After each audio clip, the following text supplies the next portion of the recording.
Un día de noviembre de 1902 los representantes del Imperio Alemán, Imperio Británico y Reino de Italia exigieron el inmediato pago de parte del gobierno de Cipriano Castro en Venezuela sobre los daños a sus súbditos luego de la Batalla de la Victoria ese mismo año. Estos también reclamaban algunas otras deudas anteriores al gobierno de Castro. Luego de esto Cipriano Castro canceló la deuda alegando que no podía seguir sometiendo compromisos financieros con potencias extranjeras.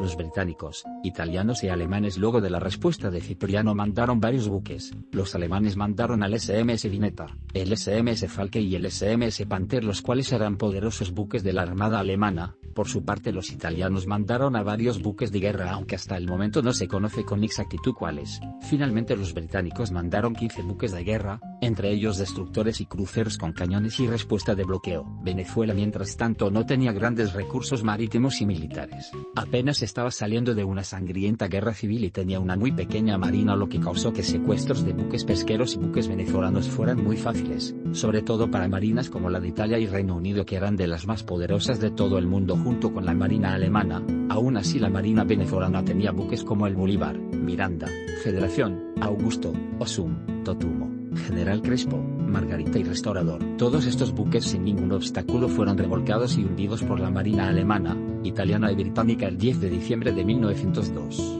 Luego los pocos que quedaban fueron hundidos por la marina británica. El único que quedaba, que era el Restaurador, la marina alemana arrestó a toda su tripulación y puso el buque al mando de la marina alemana llamándole SMS Restaurador.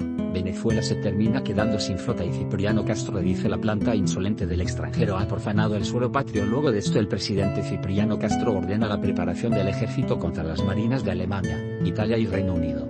Esto ofrece una oportunidad de reconciliación con la oposición liderada por el Mocho Hernández, y esto demostraba que Venezuela era nacionalista y estaba en contra de los imperios europeos. También pacifistas como el Dr. José Gregorio Hernández entran a las filas del ejército contra la incursión naval de parte de los británicos, alemanes y italianos. Cipriano Castro poco a poco se acercaba mucho más a Estados Unidos para invocar la doctrina Monroe de América para los americanos, y esto le daba mucha influencia también a Estados Unidos en el Caribe, aparte de la que ya tenía luego de ganar la guerra contra España y acabar con el Imperio Español. A pesar de todo, el presidente de Estados Unidos Theodore Roosevelt solo se ofrece mediador en el conflicto y no se mete a luchar del bando de Venezuela para sacar a los imperios europeos. Unos buques alemanes y británicos a los días 12 y 13 con extrema precisión bombardearon varios fuertes costeros venezolanos como el Fuerte Libertador y el Fuerte Solano en Puerto Cabello. Esto aumentaba las tensiones más aún entre las potencias europeas y Venezuela, ya que era un bombardeo directo contra territorio venezolano. Luego el buque italiano Carlos Alberto se unió al bloqueo tomando el control de mar de la vela de Coro en Falcón. También se unieron algunos buques al bloqueo de España,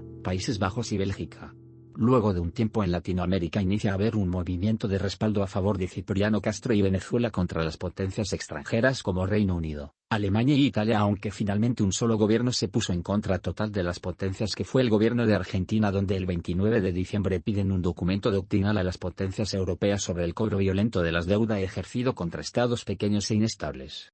El 17 de enero de 1903 el SMS Panther y el SMS Falke iniciaron un bloqueo naval sobre el lago de Maracaibo. Los alemanes primero entran a donde la Barra del Lago, el castillo de San Carlos de la Barra, el cual es asediado por alemanes. El buque Panther, luego de un duelo entre alemanes y venezolanos, termina siendo dañado y el 20 de enero llega el buque SMS Vineta al auxilio del Panther y termina asediando el puerto de San Carlos, causando un total de 40 muertos.